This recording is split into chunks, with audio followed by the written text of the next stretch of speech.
एक किसान था।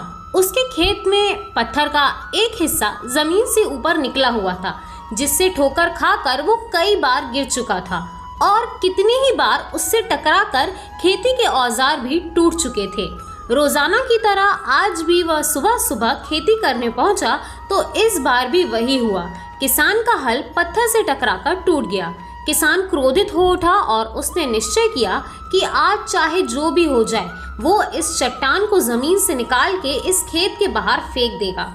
वो तुरंत गांव के 5-6 लोगों को बुलाकर लाया और सभी को लेकर उस पत्थर के पास पहुंचा और बोला, ये देखो, जमीन से निकले इस चट्टान के इस हिस्से से मेरा बहुत नुकसान हो चुका है और आज हम सब मिलकर इसे उखाड़कर खेत के बाहर फेंक देंगे। ऐसा कहते ही वह फावड़ा से पत्थर पर किनारे पे वार करने लगा।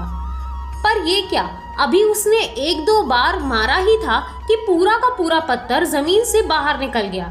साथ खड़े लोग भी अचरज में पड़ गए और उन्हीं में से एक ने हंसते हुए पूछा, क्यों भाई, तुम तो कहते थे कि तुम्हारे खेत के बीच में एक बड़ी सी चट्टान दबी हुई है, पर ये तो एक मामूली सा पत्थर निकला।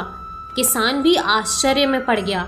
सालों से जिसे वो एक भारी भरकम चट्टान समझ रहा था, दरअसल बस वो एक छोटा सा पत्थर था। उसे पछतावा हुआ कि काश उसने पहले ही इसे निकालने का प्रयास किया होता तो उसे इतना नुकसान नहीं उठाना पड़ता और ना ही आज उसके दोस्तों के सामने उसका मजाक बनता।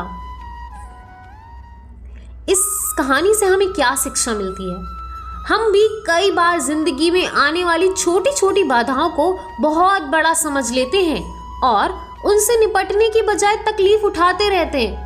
जरूरत इस बात की है कि हम बिना समय गवाए उन मुसीबतों से लड़ें और जब हम ऐसा करेंगे तो कुछ ही समय में चट्टान सी दिखने वाली बड़ी सी समस्या एक छोटे से पत्थर के समान लगने लगेगी, जिससे हम आसानी से हल पाकर आगे बढ़ सकते हैं।